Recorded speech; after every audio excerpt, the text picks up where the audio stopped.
जय गुरुदेव नाम किसका। पराये देश में रहते रहते और अपने देश को भूल गए, जहाँ सब प्रकार का पूर्ण आनंद था, ज्ञान थी और शक्ति थी, और पराये देश में आकर के आप आनंद को खो चुके और यहाँ पराये काम में फंस गए। जब महात्मा आते हैं, कहते हैं ये है रास्ता, इसको संभाल लो, यानी नाम को संभाल लो, रूप को संभाल के रखो, स्थान को याद रखो और आवाज से चढ़ाई करो और चलो अपना रास्ता घर में पहुंचने का। तो अपने को ये नहीं होश आवाज है कि हमको रास्ता कहाँ से मिलेगा और कहाँ से रास्ता जाता है। रास्ता आपके पास ही है, उस रास्ते का भेदी होना चाहिए। जब भेदी रहेगा, जिस रास्ते से आप आता और जाता है, वही रास्ता आपको बता देगा और कहेगा चलो अब तुम्हारी मदद भी करेंगे और तुम भी कुछ करो। तो वो भी कुछ करता, मदद भी करते। घाट पे बैठा के उसको सूरत को नाम के साथ में लगाते, यानी नाम के साथ जोड़ते उसको। जब नाम को वो सुनता है, आवाज को, तब ये समझता है कि हमने ये कभी आवाज सुनी नहीं। और ये बात सत्य है कि जब से वो आवाज छूट गई, तब से आपने अभी तक नहीं सुनी। उसको जब सुनाएगा और पकड़ाएगा, उसमें लय करेगा, तब फिर ऊपर को इसका खिंचाव होगा। आवाज खींचेगी, पकड़ेगी, पकड़ के खींचेगी, तभी इसको पता चलता है कि हमारी अब धुलाई और कसाई हमारी और पकड़ाई हो रही है। नहीं तो जब तक तो ये कुछ समझता ही नहीं कि क्या पकड़ना है और क्या घसीटना है, ये कुछ नहीं। तो सब कुछ भेद, मंत्र, रास्ता, उसकी युक्ति, उसकी दया, सब महापुरुषों पर है। क्योंकि जब आप उनके पास पहुंचोगे तो वही तुम्हारे अंदर काम शुरू कर देंगे कि किसी तरह से होश आ जाए, जाग जाए। जो जड़ है और जड़ में चेतन फंस गया, वो निकल आए और निकल के दरवाजे पर बैठा दिया जाए और दरवाजे पर बैठ करके तब ये फिर उसका चिंतन करे, उसके साथ लगे, जुड़े, सुने और देखे, तब उसका रस मिले उसको। तो कोई बताने वाला होना चाहिए। अब सब तो ये लोग कह रहे हैं कि मैं महात्माओं के पास पाओ, महात्माओं के पास पाओ, और महात्मा का पता ठिकाना है नहीं। तब उन्होंने कहा भाई सत्संग करो, सत्संग करो, जहाँ कहीं भी होगा वो अपने आप सामने आ जाएगा।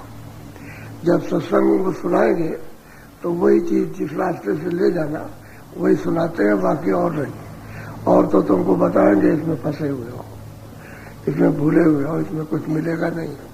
मनुष्य शरीर अनमोल है, अब आप इस शरीर से ये कमाई कर लो। कमाई का मतलब है अभ्यास करो।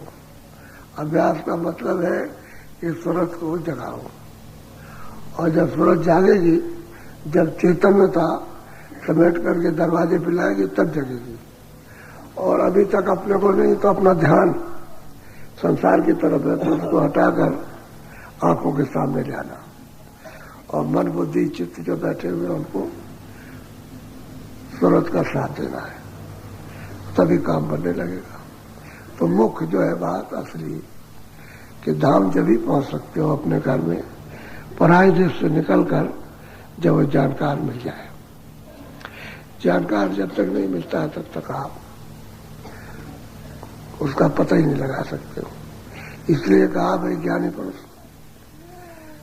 तत्वदर्शी, उस आत्मा परमात्मा तत्व को जानते हो, उसको प्राप्त करने वाले कोई मिले तब तो अपने को जानकारी हो कि हम कहाँ से आए और यहाँ आए तो क्यों आए, फिर आ गए और यहाँ फंस गए तो हमारा कोई प्रश्न नहीं रह गया, तो उसमें प्रश्न पैदा कर दे कि भाई तुम जा रहे हो खानों में, चारों खानों में 84 लक्ष्य इसमें और फिर नरकों में, तो तुम बचोगे कैसे?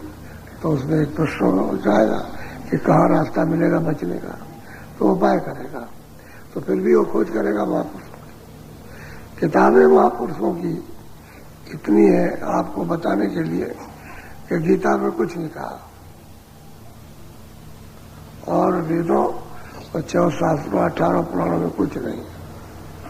उन्होंने तो यही कहा कि ये कर्म करो और इसका फल भोगो, इस कर्म का फल ये मिलेगा तुमको, ये सब बताया।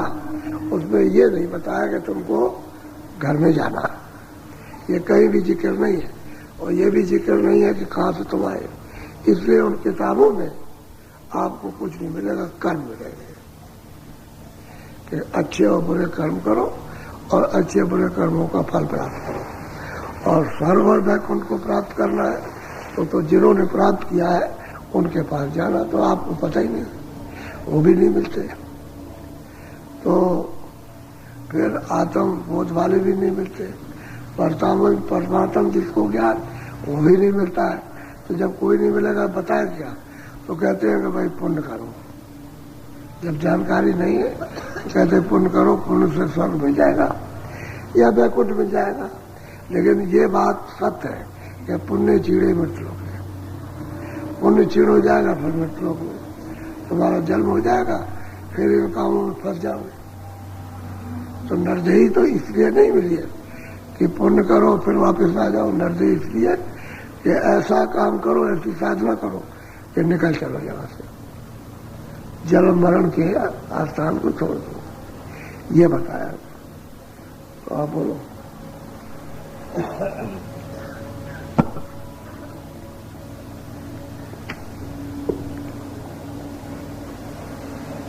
जोड़ोरी कोई सूरत नाम से, जोड़ोरी कोई सूरत नाम से। सबसे बड़ी बात तो यह है कि जब महात्मा मिल जाए तो वो कहते हैं कि भाई इसमें जात पात छोटे बड़े का तो कोई काम नहीं है, हिंदू मुसलमान, कहते कोई भी हो आओ और सूरत को नाम के साथ में लगा दो। नाम के साथ में जैसे कहते हैं तुम लग जाओ, उसके साथ लग जाओ, चले जाओ, तो उसके साथ इसी तरह से शब्द लाया और शब्द ही वापस ले जाएगा, नाम ही ले जाएगा। नाम से ही सूरत उतरी है और नाम की डोरी जिससे उतरी है वो तो आंखों के सामने है, डोरी पड़ी हुई आंखों के सामने, वो डोरी वहां से हट नहीं सकती, जब तक आप रहोगे तब तक वो डोरी रहेगी सामने पड़ी। अब वो महात्मा कहते हैं अरे कोई भी इस जीवात्मा को, इस सूरत को, इस रूह को इस धारा के साथ, इस डोरी के साथ में जोड़ दो, घाट पर डोरी। अब बस इतना ही है कि अपने से घाट छूट गया, डोरी तो घाट पर ही है नाम की, शब्द की डोरी शब्द बराबर गुंजायमान कर रहा, उसमें अपनी जगह पर कोई कमी नहीं। अब आपने दरवाजा छोड़ दिया, इसलिए उस डोरी को अब पकड़ नहीं सकते, भटक गए। अब कहते भाई कोई भी आओ और हम तुमको नाम की डोरी पकड़ाए। तो जो जाग जाते हैं, जो चेत जाते हैं और ये समझते हैं कि जरूरी यही काम है, इससे बड़ा जरूरी और कोई काम नहीं है, तो फिर महात्मा से याचना करते हैं कि महाराज हमको आप रास्ता दीजिए ताकि मैं अपनी इस जीवात्मा को सूरत को नाम से जोड़ूं। तो फिर दया करके रास्ता बता दीजिए। तो कहते कोई भी लग सकता है, इसमें क्या है, इसमें कोई भी हो, पुण्यात्मा भी इसमें लगे, पाप लगे, क्योंकि पुण्य भी धुलेगा और पाप भी धुलेगा। नाम के साथ जुड़ करके, नाम से लगकर दोनों कर्म धुलते हैं कि पुण्य भी नहीं रहता और पाप भी नहीं रहता, क्योंकि आगे पुण्य पाप रहेगा तो प्रारब्ध तुरंत बन जाएगी, और जब आगे पुण्य पाप नहीं रहेगा तो प्रारब्ध नहीं बनेगा। तो जो प्रारब्ध मिली हुई है उसी का भोग भोग लो, आगे नहीं मिला। आगे आपका जन्म होना नहीं है, और पुण्य रहे पाप रहे तो जन्म होना, क्योंकि उसमें धुलाई तो हुई नहीं। तो जीवों की धुलाई तो हो नहीं पाती, और धुलाई होगी नाम से, और नाम नहीं मिलेगा, नाम से सूरत जुड़ेगी नहीं तो उसकी सफाई नहीं हो सकती। नाम ही औषधि है, नाम ही जड़ी और बूटी है, नाम ही साबुन है, जो जीवात्मा के जन्म जन्मांतरों के यानी गंदे जमाव को साफ कर देता है। और वो जब तक नहीं तब तक नहीं। तो कहते कोई भी पापी पुण्यात्मा कोई भी जोड़ सकता और धो सकता, उसको धुलाई की कोई चीज मिलनी चाहिए। तो उन्होंने कहा देखो कपड़ा गंदा है, ये लोग पानी रखा, ये साबुन रखो। अब वो रगड़ कहते हैं अभ्यास, इसी को निमित्त बात कहते हैं साधना, इसी को भजन कहते हैं कि भाई दो घूम करके सब दरवाजे पर बैठो ये, और नाम डोर पकड़ लो। जब नाम डोर पकड़ लोगे तो चढ़ चलोगे, क्योंकि उसमें आकर्षण है। तो जोड़ो नहीं कोई ईश्वर नाम से, बोलो। यह तन धन कछु काम न आवे, परे लड़ाई जब से। सुरतों को समझा रहे जो मनुष्य शरीर में कि ये तन और ये आगे का जो सामान है, जिसको चाहे धाम कहो और चाहे खेती कहो, चाहे आप मकान कहो, चाहे सोना चांदी कहो, ये है ये, और धन इसको कहते हैं इनमें से दोनों तुम्हारे कोई काम नहीं आएगा, क्योंकि ये भी खाली हो जाएगा। जब ये छूट जाएगा तो ये भी ये पड़ा, दोनों आपके नहीं है, शरीर भी आपका नहीं है, सामान भी आप, सामान ही धन है, उसी को धन कहते हैं। कोई भी सामान हो वो धनी है, उसका शब्द है। वो तन धन कुछ काम ना है। और कहते हैं जब ये दोनों काम नहीं आएंगे, जिसमें आप इतने लगे पड़े मेहनत से और कमाते हो, मतलब वासना और मोह ममता लगा करके, तो कहते हैं इन दोनों में कोई भी काम नहीं आएगा, कोई धन भी वहां काम नहीं आएगा, दोनों में कुछ नहीं। तो कहते हैं फिर लड़ाई पड़ेगी किससे, मुकाबला किससे है, कहते हैं जमराज से। जमराज कौन है? जो आपने अच्छे और बुरे कर्मों को किया है, उनसे लड़ाई पड़ेगी। तन से भी छूट गया मामला और धन से भी छूट गया। अब सुरत की लड़ाई जमराज से, जमदूतों से। अब वो कहेंगे जो तुमने किया हो चलो, उसी में लड़ाई होती है। लड़ाई क्या होती है? ये जाना नहीं चाहती और वो ले जाना चाहते हैं। तो इतने भयंकर हैं कि उनसे उनके देख करके ऐसे कांपते हैं। लेकिन फिर भी ये सब कुछ होते हुए वो बकरी है, भेड़ी आया तो चुप हो जाएगी, वैसे म्याऊ म्याऊ करेगी। लेकिन जब भेड़ी आएगा तो भेड़े भी चुप, बकरी भी चुप एकदम। और जैसे ही उसने उसकी सूंघ हुई वैसे ही बकरी के कान नीचे हो जाते। तो बस उसने पंजा मारा ऐसे कान में और उधर चल दिया तो बकरी पीछे पीछे चल देती, डर की वजह से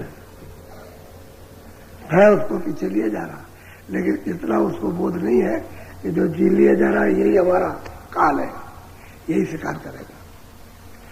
उसको ये नहीं है, वो आगे ले जाएगा, वो पटक देगा और फिर चीर देता है, इसको चीर देता है और लग जाता है गले में, खून चूस पी जाता, खा लेता उसको। तो कहने कि भाई फिर लड़ाई पड़ेगी जमराज से, तो फिर तुम्हारा न तन काम आएगा न तुम्हारा धन काम आएगा। तो कहते हैं कि भाई कोई तो समझदार निकलो कि अपनी सूरत को नाम से जोड़ दो, इस लड़ाई से तो बच जाओ जमराज के फंदों से, नहीं तो फिर ये कर्म बस और ले जाएगा और सही नहीं। वहां जाकर के कौन सुनेगा और कौन वहां जाता है? रिश्तेदार अपना घर वाला कोई नहीं जाता, कोई धन दौलत वाला नहीं जाए, कोई सुई की नोक भी मदद नहीं करती। जो कुछ करना है अभी कर लो, अभी इसी मनुष्य शरीर में, फिर आगे का कुछ न धरना भरोसा, आगे कुछ नहीं विश्वास करो, आगे कुछ है नहीं। तो ये है।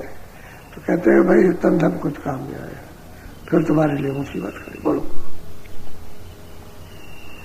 अब तो समय मिला अति सुंदर, शीतल हो बसे घाट। कहते भाई जो आया बता रहा, कह रहे जोड़ो भी कोई सूरज नाम से, तो अच्छा वक्त सुहावना, शीतल ठंडा मिला कि रास्ता बताने वाले भी मिल गए, मदद करने वाले मिल गए। तो कहते हैं जल्दी करो, आपकी ही इस मनुष्य शरीर, आपकी कहते हैं इसी मनुष्य शरीर से जब तक ये रहेगा तब तक आपकी। कहते हैं तुम ऐसा करो, बचो जल्दी से। किससे बचो? इस जलन से, ये संसार की जलन है और क्या, इस धूप से बचो। कहते अभी बच जाओ, अच्छा रहेगा। और ये शरीर अगर निकल गया तो फिर नहीं, तो फिर वही चल नहीं चलना है। तो ये मौका मिला सुहावना, सुंदर, अति सुंदर मिल गया है कि जो बता रहे जोड़ो रे कोई सूरत नाम से, तो वहां चले जाओ, अपनी सूरत को नाम से जुड़वा लो। तो जो भेज दे देंगे, कहेंगे ऐसे जोड़ो, ऐसे पकड़ो, ऐसे सुनो, ऐसे इसमें लय हो जाओ, समझ। और जैसे ही लय होने लगे वैसे खिंचाव सुनो, तो खींच के ले जाएगा नाम। तो नाम जहाज बैठाएगा, नाम के जहाज पर बैठो तो बस एकदम से चल देगा। वो तो खिंचाई करता है, सुरतों को यहाँ ठहरा नहीं सकता, ये रोके रहेगा, खींचेगा। तो कहते हैं अभी अच्छा है कि संसार की जलन तपन, इससे अभी बचो, ये अच्छा समय है। बोलो। सुमिरन कर सेवा कर सतगुरु। कहते हैं आप सुमिरन करो जो उन्होंने बताया, और सेवा करो किसकी? सतगुरु की। वो जो वचन कहते हैं वो ही सेवा है, उसका क्या पालन करो, मोटी बात। सुमिरन करो जो बताया घाट पे बैठ के, और इस तन को पवित्र करो, सेवा करो। तो अंगों से जब आप सेवा करोगे तो अंग पवित्र, और घाट पे बैठ करके जब सूरत को नाम से जोड़ोगे तो सूरत की सेवा, ये तन की सेवा और वो सूरत की सेवा, उस सूरत की सेवा। कहते जो वचन सुनो, वचन क्या है कि सुमिरन करो। अब आप सुमिरन करने गए, सेवा है। किसकी सेवा? सूरत की सेवा। और जो विकार है इंद्रियों के द्वारा, तो कहते हैं वो तन की सेवा करो। कहते गुरु की सेवा का मतलब जो गुरु कहे उसको करो, वो सेवा गुरु की है।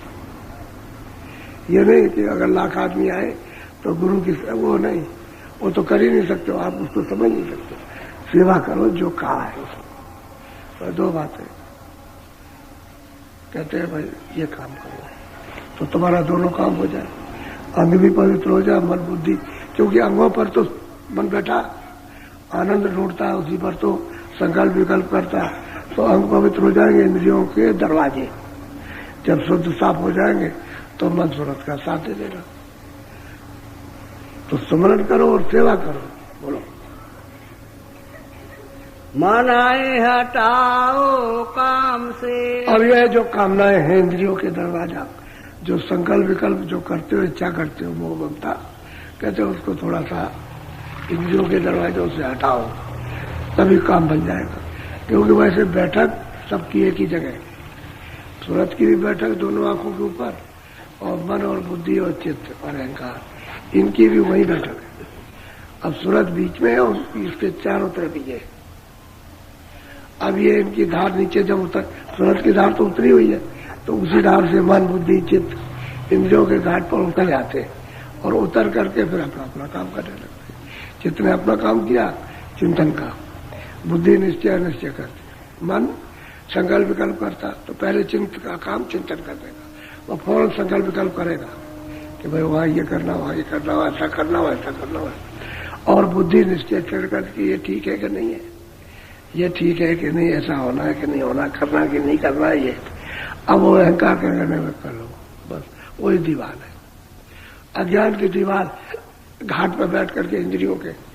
तो आप कहते हैं मन हटाओ काम से, इंद्रियों की कामनाओं से मन को थोड़ा हटाओ, और जहां घाट है, जहां सूरत बैठी है कि वहां लगाओ। तो ये मन सूरत का साथ दे दे तो नाम पकड़ ले, नाम को सुन ले और सुन के पकड़ ले, और जब सुने जब पकड़ेगी, सुनेगी पकड़ेगी, तो फिर चढ़ चलेगी। क्योंकि उसमें चढ़ने का, जब उधर उसका रस मिलेगा तो अति रस गहरा है, तो बस उधर ही खिंच जाएगा उससे, क्योंकि इधर से मन हट जाएगा। जैसे ही मन हटा, खिंचाव हो गया, मन लगा रहेगा तो शब्द नहीं खींचेगा, उसका दिल रहेगा तो शब्द दिखता रहेगा। उसी में 2 शब्द आ रहे हैं। साधक को भी हिम्मत करनी चाहिए कि भाई चलो मतलब दरवाजे में बैठ के भजन कर रहे हैं, सुमरन कर रहे हैं, ध्यान कर रहे हैं, तो अब वो करता है तो कहीं सुनाई नहीं देता, वो दिखाई नहीं देता है, तो अब वो प्रयास कर रहा है, अब मेहनत कर रहा कि गुरु ने कहा था कि होगा, हो जाएगा, तुमको सुनाई देगा, दिखाई देगा, आप कोशिश कर रहा। इसी को कहते हैं चढ़ना उतरो, बार बार चढ़ो, बार बार उतरो, बार बार चढ़ो, बार बार मन को बैठाओ घाट के ऊपर लो, सूरज से काम लो, कानों से आंख से ऊपर की तरफ, तो फिर एक दिन ऐसे होते हो बस सूरज लगे। यही सूरज की सफलता है। अब वो एकाएक नहीं हुआ, लेकिन प्रयास में लगा रहा। अब वही गुरु के वचन है, वही भक्ति है कि कहा प्रयास में लगे रहो, रोज भजन करो, रोज ध्यान करो, रोज स्मरण करो, करते रहे और रोज कहता है रोज करो, कभी नागा मत करना, रोज कर रहे। यह है असल में सेवा, सूरज की सेवा है। करते रहे तो जब सफाई होगी, जब धुलाई होगी, सामने आ जाएगा। अब उसको साफ हो जाएगा, हिम्मत हो जाएगी कि हमने जो मेहनत की उसको, हमारी मेहनत की हमको फल मिला कि हम इसमें सफल हुए, चढ़ गए। अब उसको खुशी होगी, प्रसन्नता होगी। अब कोई भी काम अगर पूरा हो जाए और आप उसकी थकान भी उतर जाएगी और अपने को बहुत प्रसन्न होगा कि पूरा हो गया। इसी तरह से साधन भजन भी ऐसे ठीक यही है, उल्टा रूप उसका यही है। और जैसे मतलब इधर का अज्ञान रूप हो गया, यह अज्ञान अवस्था, तो कहते हैं कि तुम इतना तो करो, अब नहीं मेहनत को छोड़ दोगे कि हमने 2-4 दिन किया कुछ नहीं हुआ, अच्छा हमने महीने में किया कभी हुआ नहीं होता, तो आप हताश हो गए, आपकी हिम्मत टूट गई। तो उसको नहीं, बराबर लगे रहो, अपनी कोशिश में कमी मत करो तो चढ़ जाओगे, और अपनी कोशिश में तुमने कमी कर दी तो भजन सुनाई देगा, न दिखाई देगा न सुनाई देगा।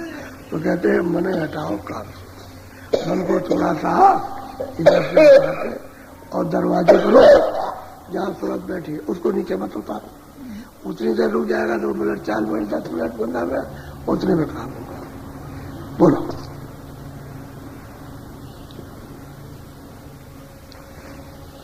मन इंद्री कुछ बस कर राखो, पियो घूट गुड़। सही बात तो यह है कि जब तक आप इंद्रियों के घाट पर मन बैठा करके रस अरे खोजते रहोगे कि हमको आनंद मिल जाएगा, और इंद्रियों के घाट पर आनंद नहीं। ये बात है कि सूरज की, क्योंकि सूरज चेतन है, उसकी ठंडक आ रही है सम्मिलित होकर के, तो आपको क्षणिक जरा संभालना।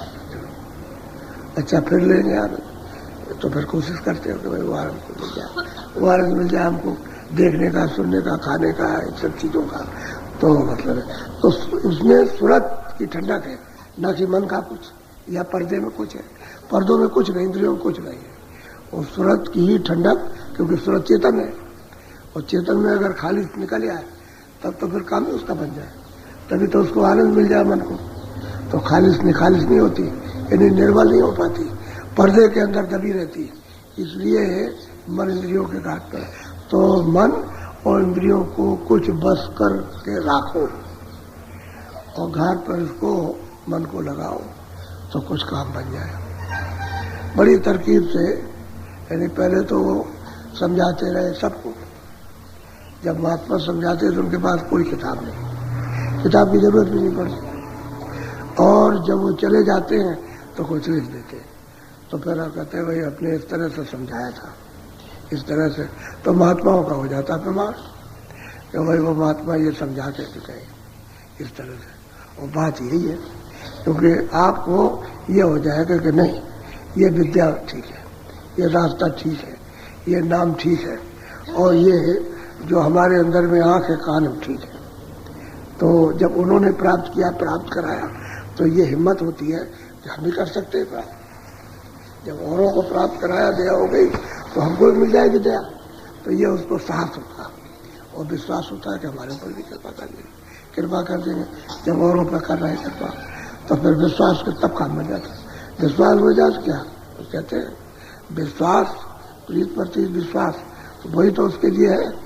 यही तो सूरत का असली धन है, जगाने वाला, सूरत का साथ देने वाला।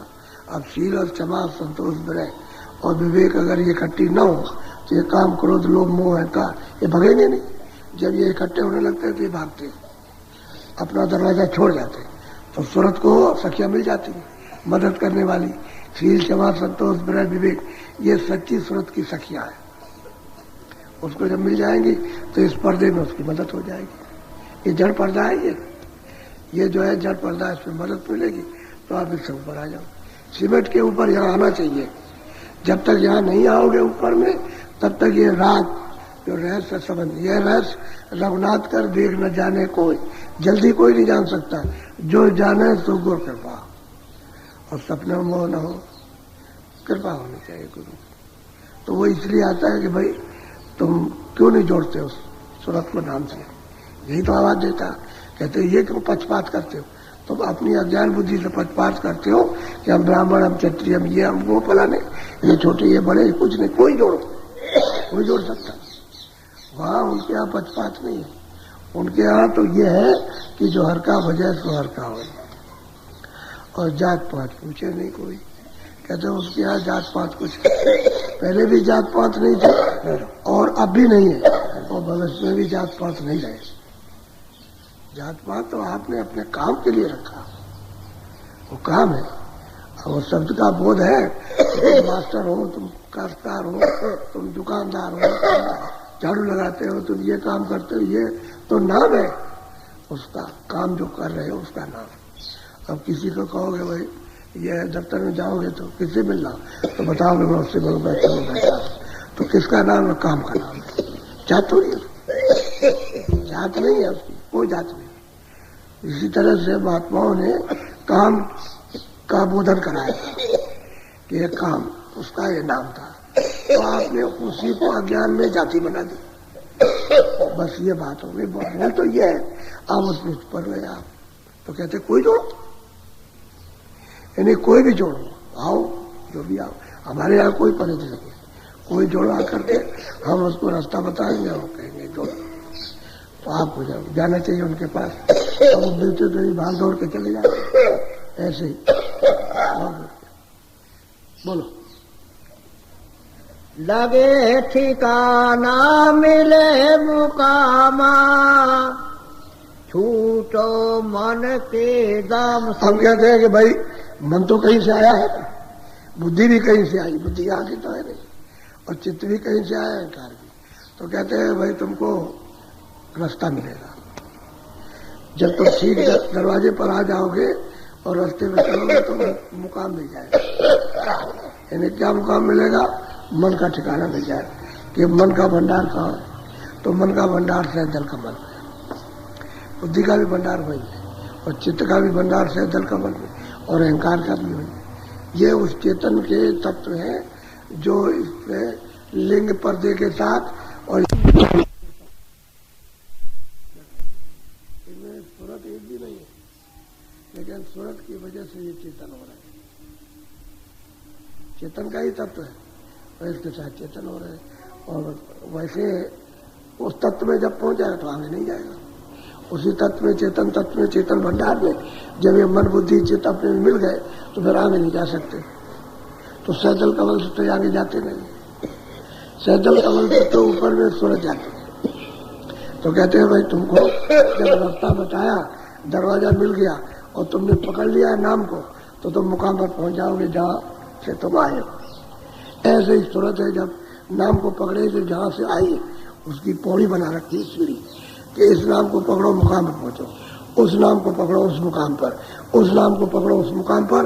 इस तरह से सत्य की सीढ़ी उसको पकड़ के चढ़ जाओगे। आप उनका जो यहाँ पर बखेड़ा है लेने देने का और जन्म मरण का, और 84 सब टूट जाएगा। 84 भी छूट जाएगी, नरक भी, जन्म मरण भी छूट जाएगा, और पाप पुण्य भी छूट जाएंगे। जब आप मुकाम पर पहुंचोगे कुछ नहीं रहेगा, सबसे छोड़ा। ऐसे ही है कि जब इधर से आप अपने कर्मों को साफ करो, चलो स्वर्ग चलो, और स्वर्ग के कर्मों को साफ करो, चलो बैकुंठ में, और बैकुंठ के कर्मों को साफ चलो, चलो ईश्वर के लोक में। तो कहते हैं राह रखाना, गुर से लेना। कहते हैं रास्ते का जब सब भेद छूट जाएगा, 84 भी छूट जाएगी, नरक भी, जन्म मरण भी छूट जाएगा और पाप पुण्य भी छूट जाएंगे। जब आप मुकाम पर पहुंचोगे कुछ नहीं रहेगा, सबसे छोटा। ऐसे ही है कि जब इधर से आप अपने और स्वर्ग के कर्मों को साफ करो, चलो बैकुंठ में, और बैकुंठ के कर्मों को साफ चलो ईश्वर के लोक में। तो कहते हैं राम खाना, गुरु से लेना। कहते हैं रास्ते का जो सब भेद है गुरु से लेना वो देगा, और सरल पढ़ो तो मिल जाए, उनकी सरल पढ़ो जा करके, असली सीधा साधा रास्ता बता। और बिन उन सरल काम न सरिए, जब तक उनकी शरण में नहीं जाओगे दीन नहीं बनोगे, और दीन होकर के भिखारी होकर के जब भीख मांगोगे तो रास्ता मिल जाएगा। और दिनों को ही रास्ता मिलता है और दिन नहीं चलते।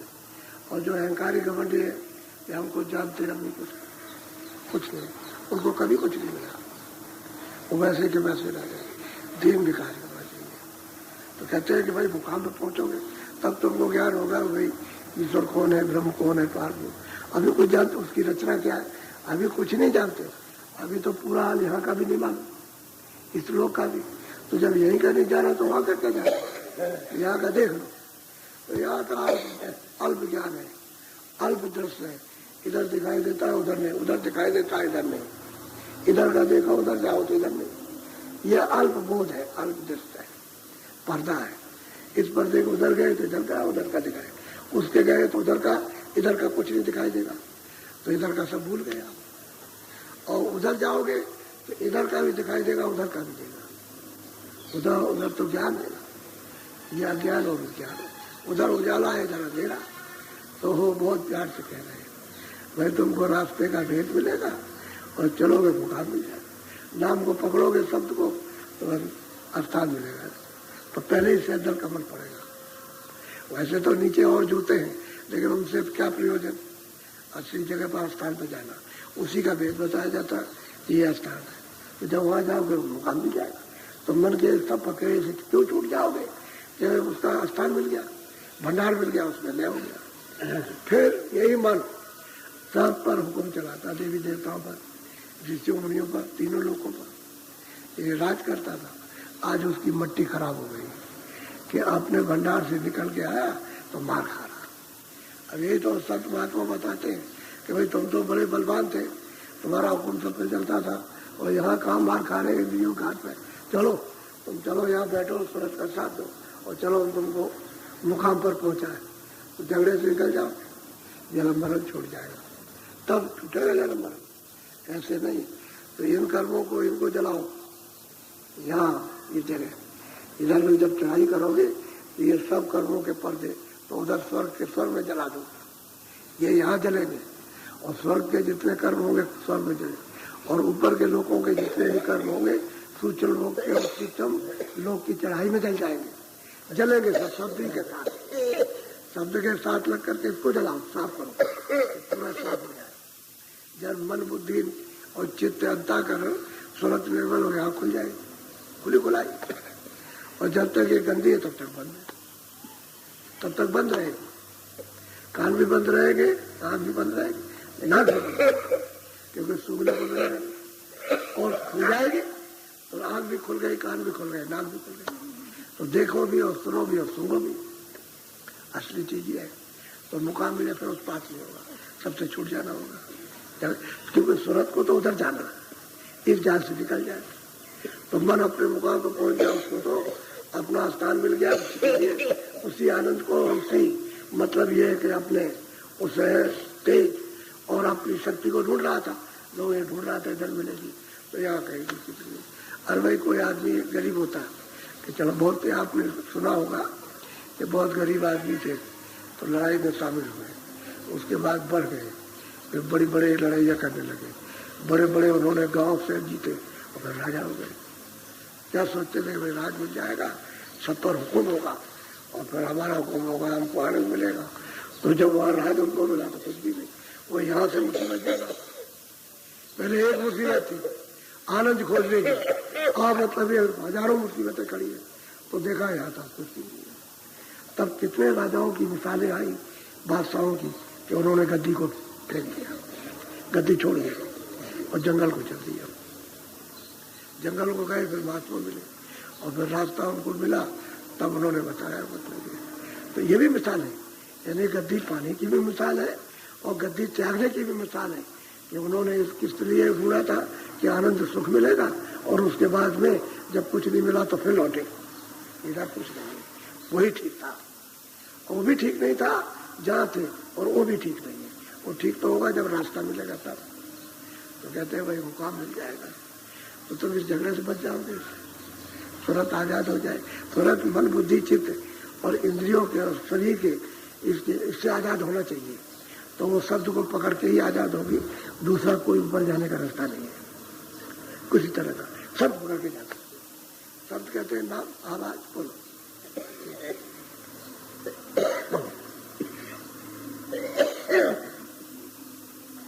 भजन करो छोड़ो सब आलस, निकारे चलो कलिग्राम। अब कहते हैं कि भाई भजन करो, आलस आलस सब प्रकार का छोड़ दो, जितने भी आलस है उनको थोड़ा सा छोड़ो और भजन करो।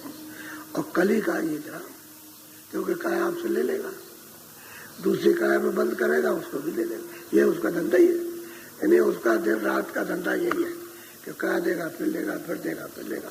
अब इसमें भी काय दिए ले लेगा, तो 184 बंद करेगा, 4 खाने में, उसमें देगा फिर लेगा, उसमें बंद करेगा उसमें लेगा, उसमें ये उसका कारखाना, ये रोज का है उसका ये धंधा। इसी धंधे से तो राज करना। अगर आदमी बराबर रह जाए, ऐसा ही रह जाए आदमी, तो धंधे ही उसका खत्म हो जाए, तो निकल जाए। तो नहीं बच लगे कि हम अपना हमारा इतना कर्जा ले लिया, बस अब नहीं देंगे, अब हमारा वापस कर दो। तो कर्मों का कर्जा मांगता है, बंद करता है। कहते भाई इसका तो तुमने कर्जा ला था, अब इसका कर्जा अदा करो, तो इसमें से निकाल के उसमें बंद करता और कर्जा लेता। उसी को कहते हैं भोग योनि। 84 की भोग योनि है कि उसमें भोगना, यानी दंड को सहना है। और इसमें कर्म करना, इसमें कर्म मसाला तैयार करना, समझिए, और उसमें भोगना जाकर। तो आप ऐसा करो कि मतलब मसाला तैयार करो, इसको भी जलाओ और उसको भी जलाओ, वहां जाने का भी जलाओ और इसको भी जलाओ। तो कहते हैं निकल चलो कलिग्राम से, इस ग्राम से, इस शरीर से निकल चलो। ये काया नष्ट होने वाली, उससे निकलो। लेकिन अमूलक है, ये बात सत्य है। इससे कीमती और ऐसी काया और कोई नहीं, ये अमूलक है वैसे कुछ नहीं। अभी बैठे हुए चले जाते कुछ नहीं। अमूलक क्यों? कि प्रभु को प्राप्त करने के लिए, मालिक के पास जाने के लिए ये अमूलक काया। छोड़ो पर कलिग्राम, जीते में छोड़ दो तो फिर क्यों आएगा? जब ऊपर निकल जाओगे, तुरंत ऊपर निकल जाए, जीते में छोड़ दे, पर वहां तो उसकी हथबंदी में तो रहती नहीं, बाहर चली। इसलिए तो महात्माओं ने जोर से कहा तो भाई चलो, उससे डरते क्या डरना, रास्ते से चलो, निकल चलो। हम तुमको टिकट देते हैं, आगे पीछे तुम्हारे चलते, कोई बोलेगा नहीं, और क्या करेंगे? ये तुम चले जाओ, तुम क्यों डरते हो? हम तो तुम्हारे आगे और पीछे, तुमको ये टिकट मिला है, ये रखे रहोगे, इसको काम में लेते रहोगे, कोई नहीं आएगा। और तुम नाम रूपी गाड़ी पर सवारी करो और चल पड़ो जहाँ। वो तो रेल है, शब्दों की रेल है, उसमें बैठ जाओ, चलो। रास्ते में जो कोई मिलेगा कि भाई कहाँ जा रहे हो, कि भाई इधर जा रहे हो, वहाँ जा रहे। अच्छा टिकट, तो टिकट वो नाम का टिकट हो दिया, टिकट हमारे चल जाओ। और जब तुम्हारे पास टिकट नहीं है या तुमने लिया और गिरा दिया, तो कहेगा टिकट किधर गया? यानी वो किधर गया जो दिया था, जो गुरु ने दिया था वो किधर गया? कह लगे वो तो हमारा कहीं गिर गया, भूल गए, अब हमको याद भी नहीं है। याद ही करना, वो टिकट रखना। वो टिकट कोई कागज का नहीं है, जो आप याद रखोगे वही टिकट है। तो क्या वो टिकट किधर है? ये है, तो क्या अच्छा चले जाओ, नहीं तो फिर ये उलट नर्क में दे, ये बात की है। तो निकल चलो कलिग्राम से, शब्द को पकड़ के निकल चलो। बोलो। धम धम करो बीनती गुरु से, वही निकारे तन चाम। अब कहते हैं अगर दम दम प्रार्थना करते रहोगे, श्वास पास तुम सामने नहीं लोगे, फिर भी प्रार्थना करो, कहीं भी रहो, चाहे तुम यहाँ रहो, चाहे आप प्रदेश में रहो, चाहे आप हिंदुस्तान में रहो, वहां से भी प्रार्थना करो। तो अंदर से संबंध है प्रार्थना का, स्वीकार करने का, बाहर से नहीं है। तुम समझोगे भाई हम बाहर हैं और वो भी बाहर है, तो मतलब हमारी पहचान नहीं, वो तो अंदर ही बैठा हुआ, वो तो तार लगा हुआ है, और अंदर से प्रार्थना करो। कहते हैं एकदम श्वास श्वास प्रार्थना करो कि ये तन चाम, ये शरीर चाम है, चमड़ा है, ये कहते हैं इसको दया करके इससे सूरत को निकाल दीजिए, समझे? तो कृपा करेंगे। कृपा क्या है कि सूरत को शब्द से जोड़ देगा। ऐसे सब सूरत नहीं निकलेगी, शब्द से जुड़ करके पकड़ कर निकल जाएगी। वही उसका आधार है आने का, और वही आधार उसके निकलने का। तो दया कर देंगे तो शब्द पकड़ा देंगे, और आप पकड़ लो शब्द को, निकल जाओ। ये तो कल में इस तन में बैठ के काम कर लेना चाहिए। तो इधर उधर लगे रहते काम में, काम करो जितनी जरूरत उतना काम करो, लेकिन ऐसा मन अपना बना लो कि भाई ये जब भजन हो तो फिर उधर लगे नहीं, उतनी देर के लिए मन हट जाए, बस तुम्हारा मन पे पक्का हो जाएगा। कभी उधर और कभी इधर, जब चाहा तो इधर लगा दिया, जब चाहो उधर चला गया। ऐसे अपने मन को बना देना चाहिए। उधर जाओ इधर वो भी काम कर लो, ये भी कर लो, तो फिर आखिर में क्या होगा कि वो कम हो जाएगा, ज्यादा हो जाएगा, इसमें रस मिलने लगेगा, इसलिए इसमें ज्यादा दबाव हो जाएगा। वो तो कहते हैं जब पैर रखते हो तो एक पैर दबाव का, यानी उस पर वजन है, और एक पैर दिखाने का बहुत हल्का, तो कहते हैं हल्का हो जाएगा और वजन उस पर हो जाएगा, नाम पर, शब्द पर वजन रहेगा, तो उसको पकड़ लिया छोड़ नहीं सकते। और ये घोड़ हो गया उसका, उठाने में फिर तकलीफ नहीं, वजन रहेगा तो पैर उठेगा नहीं, तो दबा के रखा आपने। यही है कि मन को, मतलब यह है कि ऐसी दया और कृपा करो कि तन से, इस तन चाप से सूरत को निकाल के और ऊपर से ले चलिए। आप बोलो। और पावन सा कोई रटन करो सुवैसा। कहते हैं भाई कोई दूसरा उपाय नहीं है, गुरु से प्रार्थना फरियाद करोगे, दया मांगोगे तो और कोई उपाय नहीं, एक ही उपाय, चाहे जितने उपाय कीजिए, बिना शब्द के वापस नहीं होना, और बिना शब्द के, बिना नाम के जीव जो है वो 84 से नरकों से बच नहीं सकता, क्योंकि सूरत तो निराधार है, उसका तो कोई आधार नहीं है। जब अंदर बैठेगी तो शब्द ही का आधार उसको मिलता है, जब वो आधार ले लिया तो सब बस फिर उसका काम बन जाता है, आधार उसको। अब मेरा आधार भटक रही है, आधार मिलेगा तो उसका जोड़ा हो गया। अब पर्दा कटता जाएगा और वो निकाली सोती जाएगी, और निकाली सो जाएगी तो फिर अपने रूप में आ जाएगी, जो उसका वास्तविक रूप है। तब उसको अपना ज्ञान होता है कि भाई मेरा रूप क्या है, मैं क्या हूँ। तब पता चलता है मैं कितनी चेतन हूँ, मेरा कितना सुंदर रूप है, मैं कितनी बलवान हूँ सब, और मुझ में कितना आनंद है। तभी तो ज्ञानियों ने जब थोड़ा बहुत प्राप्त कर लिया तो उन्होंने कहा सच्चित आनंद स्वरूप, मैं ही ब्रह्म, एक और ब्रह्म द्वितीय नास्ति, और कुछ एक ही है, मैं ही अकेला, मैं ही ब्रह्म हूँ, ऐसा कहते हैं। तो वो तो मतलब है कच्चा उनका भी बोध है, क्योंकि वो तो आत्मबोध है, यानी सूरत में दर्पण में अपने रूप को देखा, बस उसने कहा वो भाई ब्रह्म, तो वो कच्चा बोध है, यानी असली सत्य बोध नहीं है। उस सत्य बोध तो उसको आगे मिलेगा, तो बताने वाला जब मिलेगा तब आगे बताएगा, नहीं तो उसी में रह जाएगा, इसी में भरम जाता है। भरम करके फिर क्या होगा, फिर कर्मों में फंस जाएगा, फिर वो इधर आ जाएगा, कर्म में फंसेगा, कर्म फंसेगा, फिर उसको कर्म निपाएगा, फिर उस पर आवरण आ जाएगा, उसी पर आवरण आने के बाद में फिर भोगना पड़ेगा। इसलिए संत जो बताते हैं कि नहीं आगे चले, चलो अभी और है, अरे यहाँ कुछ नहीं है, इस रचना में, श्लोक में कुछ नहीं, आगे चलो उसको ले चलते, तो बहुत देर तक तो उसी में ठहरता। तो उन्होंने जो थोड़ी देर ठहरा तो मालूम होता कल भी बीत गया, यहाँ वहाँ का एक सेकंड और यहाँ का एक कल्प, ऐसा मालूम होता है कि वहाँ मतलब एक कल्प में रह चुका हूँ। इसलिए तो गौतम स्वामी जी महाराज ने कहा कि मैं वहाँ एक कल्प, एक लोक में रहा, वहाँ मैंने सब लोग देखे, सबके सब, तो वहाँ ऐसा ही मालूम होता है, वो ऐसा है ही कि हम मतलब ये कितने कल्पों तक यहाँ रह रहे, और यहाँ मतलब यहाँ की वहाँ की गिनती का क्या, वहाँ लेखा जोखा है वहाँ, इससे उससे क्या तुलना की जा सके। तो शब्द ही सार, बोलो। प्रीति लाई नित करो साध संग, हटे रहो जग के खास। कहते हैं भाई प्रेम करो, प्रीत करो, प्रीत प्रतीत यानी विश्वास करो, प्रेम करो, विश्वास करो, और जो मतलब यह है कि जिसमें फंसे हो उससे धीरे से इससे निकल चलो, और जो ये काम करते हो उससे धीरे धीरे धीरे धीरे, इसलिए तो महात्माओं ने गोरख धंधा रखा। ये जो काम करते हो गोरख धंधा है, खेती का हो, दुकान का हो, दफ्तर गोरख, कहते हैं इसको करते रहो। रैदास जी जब काशी में रहते थे तो काटते थे जूते, वही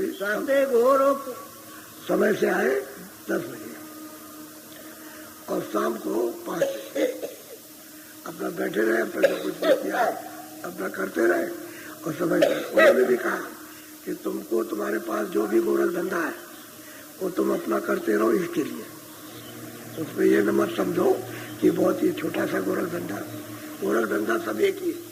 अरे वो सब धंधे पेट को भरने के लिए है। तुम कहते हो कि बड़ा ऊंचा धंधा है और वो नीचा धंधा है, झाड़ू लगाना धंधा नीचा है और हम बैठे ऊंचे महल में रहना बहुत ऊंचा, वो कुछ नहीं, सब पेट भरने का धंधा है। चाहे राजा हो जाओ, चाहे रैयत हो जाओ, चाहे अमीर बन जाओ, चाहे गरीब बन जाओ, सब पेट भरते हैं।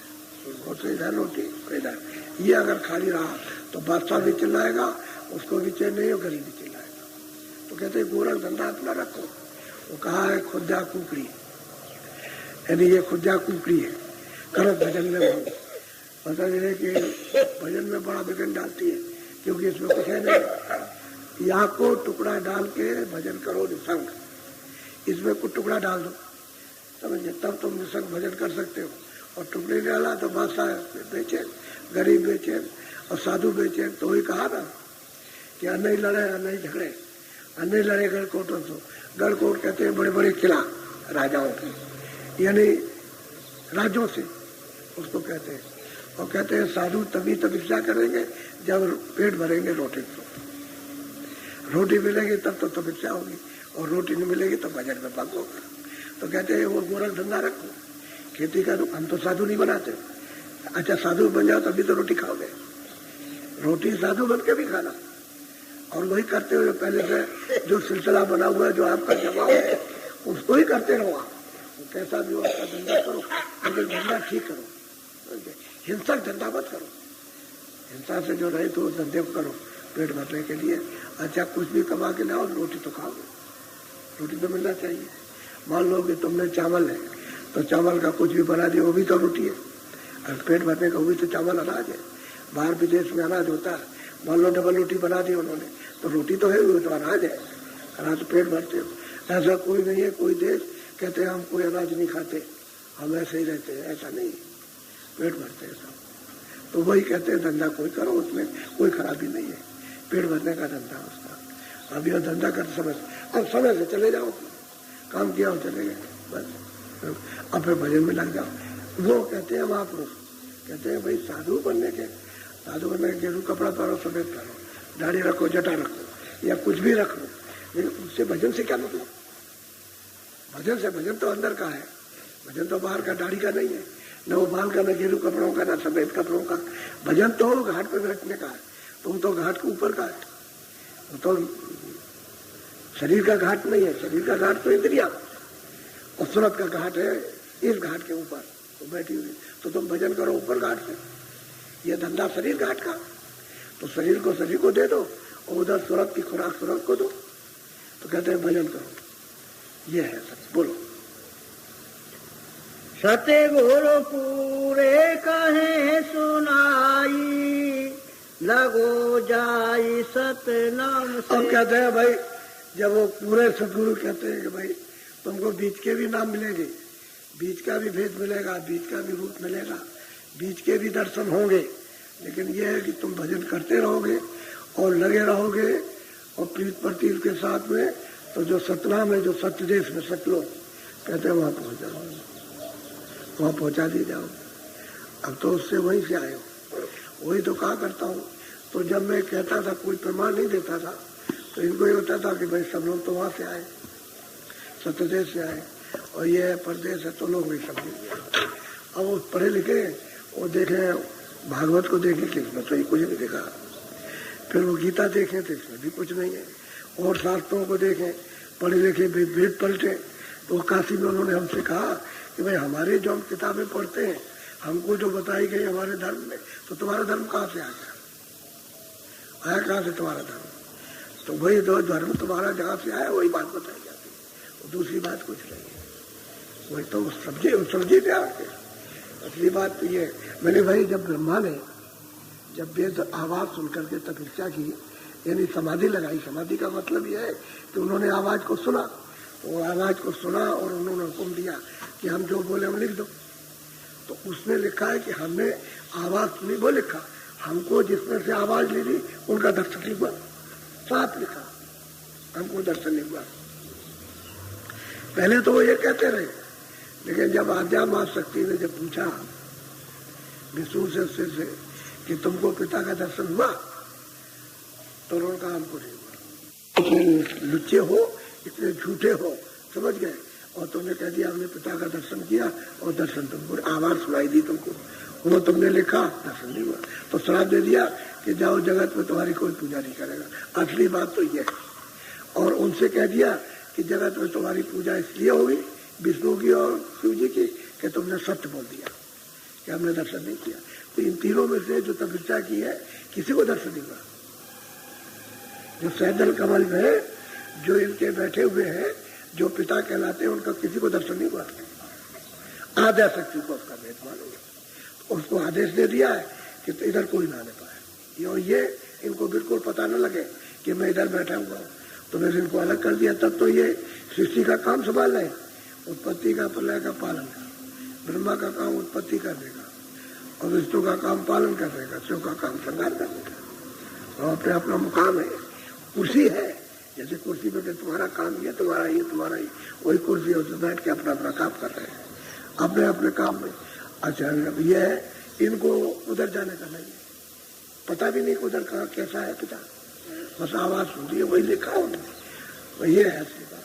तो कहते हैं भाई तुमको जब वेद मिल जाएगा, कृपा हो जाएगी और तो रास्ते का सब, तो तुम चलते चलोगे आगे सतनाम, सतधाम में सतनाम, वहां सतलोक में सतपुरुष, जहां से आए वही तुम समुद्र में पहुंच जाओगे, वो तो सागर है, उसमें जाके बस गिरे तो वही हो गए सागर। सागर में गिर के कोई नहीं कहता बूंद है, सब कहते हैं सागर है। इतना गंगा जल तमाम नदियों का समेट करके जाता है, ये जमुना और नदियां सब गंगा में और गंगा समुद्र में, और वहां जहाँ मिली है तो ये तो कहते हैं आप गंगा सागर, गंगा और सागर में मिल गई तो सागर हो गई। ऐसे ही सूरत जब उससे अलग हो गई तभी तो आपका नाम पड़ गया। सूरत नाम जब वहां पहुंच जाएगी तो सागर हो गई। अगर कोई सूरत को यानी सूरत नहीं कहता, ना जीवात्मा कहेगा, ना उसको ब्रह्म कह सकता, ना पार ब्रह्म, वो तो सागर है। तो सागर से सब आए, यानी ब्रह्म भी पार ब्रह्म भी सब वहीं से आए, आना सबका वहीं से हुआ। और यहाँ कुछ नहीं था, सब सतपुरुष जी की रचना उन्होंने की थी। तो लोग किताबें देखते हैं तो किताबों में क्या देखते, अब उनको जब प्रमाण मिल जाता है भाई यही नहीं कुछ कह रहे और भी कहते आ रहे, तब वो कहते हैं कि नहीं मैं रास्ता ठीक है। तब वे जीव को अपने परमार्थ का, अपने देश का, तब उसको होश आता, नहीं ऐसे कुछ नहीं है, कोई होश नहीं है, सब जीव बहते हुए चले जा रहे हैं। अब ये कोई जगह जल जाएगा, निकल जाएगा, गए मनुष्य पाया, ये निकल जाएगा, समय निकल जाएगा, समय कल का आदमी आएगा, आज गया, ये स्वास्थ्य भी नहीं आएंगे, समय भी जाएगा। अब जो बाकी रह गया वो आएगा, तो बाकी भी एक एक दिन निकलता जा रहा। तब तक जब सब दिन निकले तो आ गया, कह रहे चलो चलो बस रखो सब सामान वामान, चलो तैयारी करो, बस आवाज दी सब छूट गया, एक सेकंड में आंख बंद हो गई, कान बंद हो गए, जबान बंद हो गई, बुद्धि पागल, कुछ नहीं, कोई होश नहीं किसी चीज का, बस ले जाएगा, पकड़ ले जाता, ले गया दूसरी बंद किया।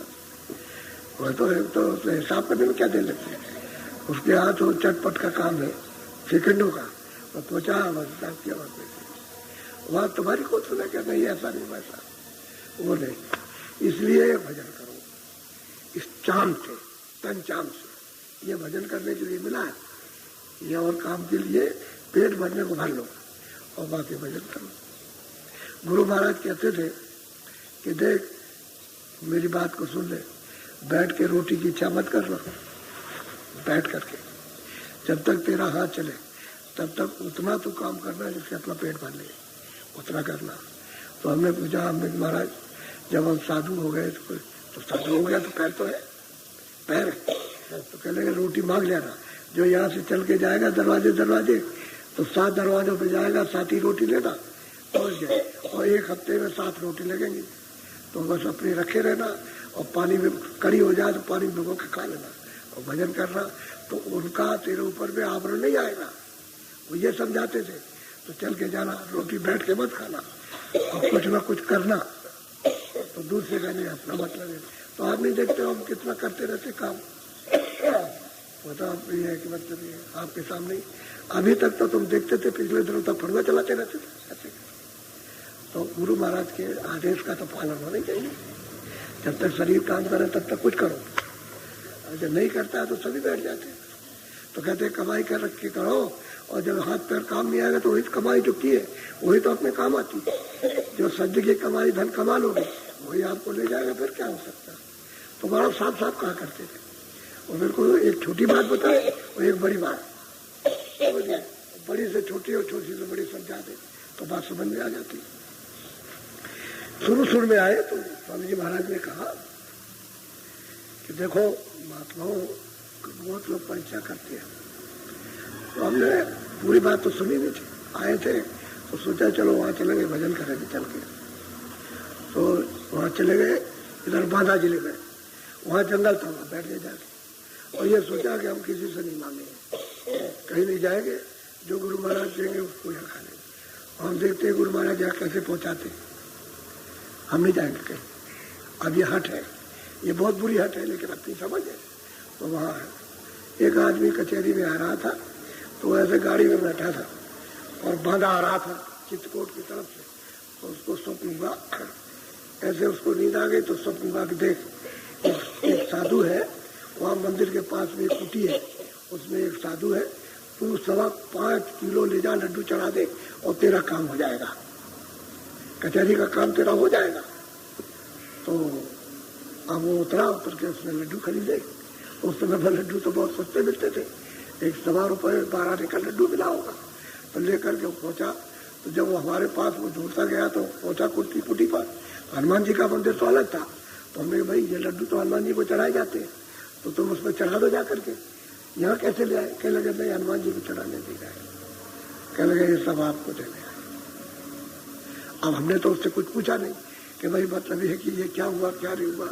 अच्छा, वो यहाँ से भाग के गया, तो मैं हो गया था, लड्डू छोड़ के चला गया और भाग के गया, और कचहरी में गया, मुकदमा जीत गया। अब देखिए उसका पहुंचाने कहा, उसका रास्ता देखिए मालिक को। तब यह हुआ कि देखो बड़ी बुरी जिद की है। तो स्वामी जी से कहा तो बहुत डांटा, ऐसा कभी मत करना, ऐसा जिद्दबाजी कभी भी मत करना, भूल करके भी। तो फिर सत्संग में समझाया उन्होंने। तो असल में जो बात नहीं समझ में आती है, अगर कोई हो जाए तो माफी तो मांगनी चाहिए, ये तो बहुत बड़ी गलती हो गई, तो ऐसा हो गया, इस तरह का हो गया, इसलिए हो गया। बहुत डांटा, यानी बहुत ही ज्यादा डांटा कि खबरदार ऐसा कभी करोगे। तो अपनी भाषा में उन्होंने डांटा भी, चुप हो गए, समझ गया उसको कि तो बहुत बुरी हो गई। जब उन्होंने कहा कि भाई कर्म करना, तुम चले जाना भीख मांग लेना, भिक्षा कर लेना। भीख मांगने का मतलब कर दिया, भिक्षा करना तो तुमको कोई डांटेगा भी, कोई बुरा भला भी कहेगा, तो उसकी बात को बर्दाश्त तो करोगे, तभी तो आगे चलोगे। बर्दाश्त नहीं करोगे तो आगे कैसे चलोगे? ये भी काम करके दे, सही बात ही है। तो भिक्षा मांग करके और नहीं कोई काम कर ले, तो उसे कुछ करना, तो करके ये समझ लो कि अपने पेट के लिए कर लिया, बस ठीक है, अच्छी बात। तो इसीलिए हम वही बात स्वामी जी की, सबको कुछ ना कुछ करो, करते रहो, ताकि मतलब ये ऐसा ना हो अपनी में। और जो भजन करो अपने पास रखो, भजन में से खर्च ना हो, ध्यान करो, भजन करो, जो भी आप करो उसमें से जो कुछ मिले वो आपके पास में गवा न दो, गमाओ मत कि आपने उसमें से दे दिया, आपके पास कुछ रह गया, ऐसा नहीं करना। तो हमेशा हर युक्ति को समझाते थे कि ऐसा करना, इस तरह करना, इस तरह करना। फिर गहरे सत्संग होने लगे, उनको वो सब समझाने लगे। तो कहने का यह है कि जो कहे उसको करे, और जो वो करे उसको कभी मत करे, क्योंकि वो तो न मालूम किसकी मसलहत से कर रहे हैं। तुमको जो कह दिया वो करो, वो जो करते उसको मत करो। ये भी वो समझाते थे कि भाई वो बच्चों का खेल खेलेंगे। एक दफे बच्चे खेल रहे तो गाड़ी बना रहे थे। ये जो ज्वार के पेड़ होते हैं उसमें अंदर निकलता है उसका सफेद सफेद, उसकी उन्होंने पहिया बनाया स्वामी जी ने और गाड़ी बनाई और फिर उसने ले जा करके ऐसे उसको दौड़ाया। कहा रे बच्चे इसमें बैठ जा। वो छोटे लड़कों से कहा बैठ हम गाड़ी ले चलेंगे ऐसे, तो उसने बैठा लिया। जैसे उसमें बैठा और टूट गया तो वो लड़का रोने लगा, कहने लगे फिर बना लेंगे फिर बैठाएंगे तुमको। तो बच्चों के साथ खेल खेले